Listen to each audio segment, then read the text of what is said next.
What game genre is most addicting to you? Is it first-person shooters, is it tower defense, survival games possibly? For me, the genre that just really gets me addicted is the factory and automation games. If you guys don't know what I'm talking about games like Satisfactory or Factorio, Techtonica, and just a bunch of other really great games that basically you build supply lines to basically automate everything. For me in particular, it's the game Satisfactory. This is my most played game on Steam and I just have absolutely loved it ever since I got it. In this video, I'm going to be talking about kind of automation games in general and why for me they are so addicting, and I'm sure for a lot of you guys watching this video, if you guys do end up picking up any of these games, they're probably going to be very addicting for you as well. And also, if you guys do happen to be really addicted to, let's say, a genre like first-person shooters, do your best in the comments down below to kind of articulate why they're so addicting to you and what part of the gameplay loop really hooks you the most. Because for me personally, I'm a kind of person that will play first-person shooter, non-stop for like maybe 4 or 5 days, but then I just get really burnt out on, and I can never play like a new Call of Duty game for months on end throughout the entire life cycle. It's just like an all-out blitz of me playing the game, and then I just completely put it down and I don't play it again. I also really like games like Terraria and Valheim and kind of games in that realm where you're basically kind of gathering resources while also kind of leveling up your character and getting better gear to fight bosses. Those type of games are really appealing to me, but they're not quite as addicting as games like, Satisfactory or Factorio. I think it all comes down to basically being able to automate everything. Basically, like in a game like Minecraft, I know there is like TNT duplicating stuff where you can get infinite wood, but if you want to build a house, you have to go out,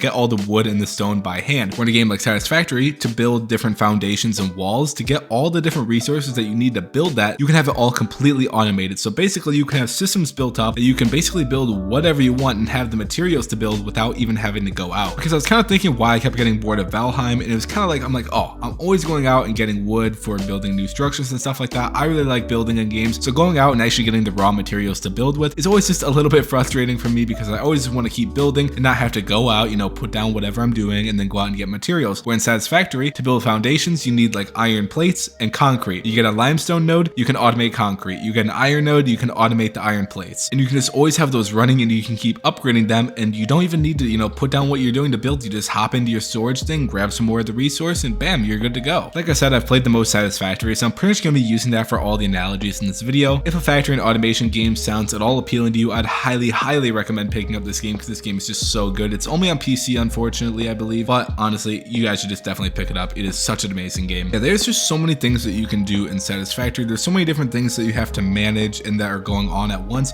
It starts off very basic at the beginning, but as you kind of keep building up your factories and your systems and your different input lines and stuff like that, I'm not going to get super technical and we're not going to like break down all that kind of stuff, but honestly, it's just a very planning heavy game. And honestly, I just really enjoy that because usually games you just kind of sit and turn your brain off, but like games like Satisfactory, I'm going and I'm turning my brain on, trying to calculate all this kind of stuff. But there definitely is a more laid back side to the game when you guys are kind of designing the shell of your factory and just making them look aesthetically pleasing and look cool in different paths and vehicles and stuff like that. I'm just going to go over a few of the different things that you guys can really dive into when you guys are playing a game like Satisfactory. Each one of these things I'm going to talk about could literally take you guys up to like 50 hours to get a really robust system going. That's why these games are so addicting. Once you choose like one system, you guys can go all in on it, keep making it bigger, scaling it more, making it more efficient. For example, like the different power systems in the game, at first you're like burning biomass, which is basically leaves and sticks and stuff like that. Nothing too crazy. You go out, you get it by hand, you craft it into biomass, you throw it into a generator, and boom, you're good to go. But then eventually you're going to get things like coal power plants, fuel power plants, nuclear power plants, and you have to have all the different input resources that go into those. You have to have different ways to manage the waste that's going to come out of those, and then you have to have different power lines hooking them all up into your system, while also making sure that nothing goes wrong at any given time, because if your power goes out completely, then you are absolutely screwed. There's also things like trains and drones in the game, so having different train systems that go all around your world and basically feed different inputs and stuff like that are really important to have because they can transport a lot of different items very efficiently. However, just getting the entire train line set up is a pain in the rear, and it's honestly really complicated to do and to get it all,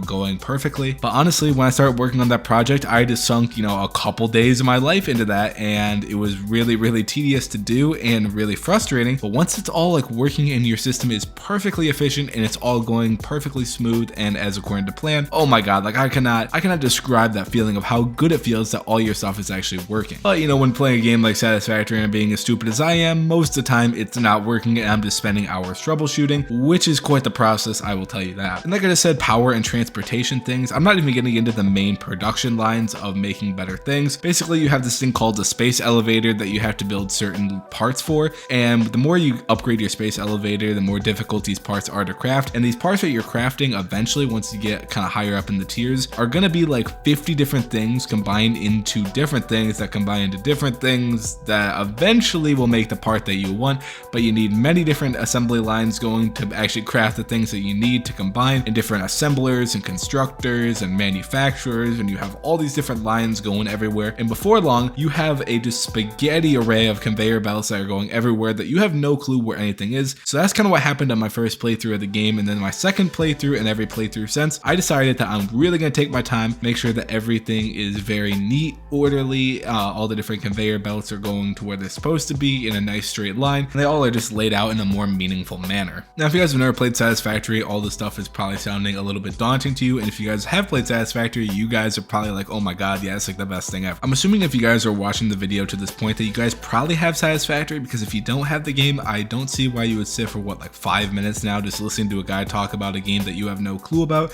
But hey, maybe there's a few of you guys still watching this video. Another cool thing about Satisfactory is basically that it's an open world game at the end of the day. Like there is an open world that you guys can explore. There's a bunch of different creatures, and like there's actually like combat stuff in the game. There's different like swords and bashers and stuff like that. There's actually like guns and stuff like that you guys can do to take out enemies. Of course, you can turn on passive mode if you guys don't want to face these enemies, but if you want to be kind of an open world game, you know, at the same time, well, you guys kind of have that too, and you have vehicles that you can traverse this open world in. It makes it really, really fun. It's also really cool having multiple different factories and bases spread around the map. You guys can kind of have multiple systems. You guys can be the kind of players that have all your different little factories spread around the map. Then you have train lines bringing them all into a central hub. Or if you guys are absolutely, you know, crazy, you guys can have one massive central factory where all the different resources from all the different nodes around the map pump into, and you guys just have this massive gigafactory that just looks absolutely incredible. But yeah, there's some absolutely crazy people in this game that can design some really, really cool things. If you just hop onto the Satisfactory Reddit, you guys are going to be put to shame by all the amazing builds that people are coming up with. And this whole genre of factory and automation games is just so intriguing to me, and it's so addicting. Like I said, it's the one genre of game that I can hop in and play the game for legitimately. I got Satisfactory, and in the opening week I had the game, I played it for 70 hours. I can't do that with any other game. The Call of Duty that just came out this year, Modern Warfare 3, I played the game for 42 hours over the span of a month, and then I couldn't play it anymore. Like any other genre of game, I get bored of really quickly, but this type of game in particular is just absolutely incredible. Also, it's really nice because it's kind of one of those games where you can throw a podcast on, or you guys can throw a YouTube video or a TV show on another monitor, and you guys can play your game while also kind of watching the YouTube video. It's not a game that you absolutely have to dial into and be like, oh my god, like I have to pay attention to this, which honestly I'm a really big fan of. For some reason, I always just love having some ambient YouTube going on in the background. It's kind of like one of those things, like, you know, like a lot of people, like when they eat, they like to watch YouTube videos. I also like to do that when I'm playing games. So yeah, the ultimate combo of an addicting gaming session for me is playing a factory and automation game like Satisfactory, while also just throwing on some YouTube in the background. I hope this video did resonate with some people. That'd honestly be really cool if there's somebody kind of in the same boat as me that really enjoys these games and kind of does the same thing that I do. But honestly, I'm kind of doubting that that's the case, and honestly, I'm a really small YouTuber. I have 2 subscribers right now when I'm making this video, so hopefully this video gets out to a few people. If you guys watch this video all the way through, you guys are absolutely amazing. I love you guys, and you know, make sure to like this video, subscribe to the channel, share with your friends, kind of get the channel out there. We're going to be making a lot more videos just like this one, going over all different types of topics and stuff in gaming. To be honest, it's going to be more of what I enjoy talking about, because I always want to make YouTube videos that I would like to watch. So yeah, you're not going to see me just making videos on the newest AAA game and just, you know, talking common opinions on it. I'm just going to say whatever the hell I want to say. Hopefully you guys enjoy it, and yeah, love all you guys for watching this video. Hopefully you all enjoyed it. I'll see you guys all in the next one. Peace.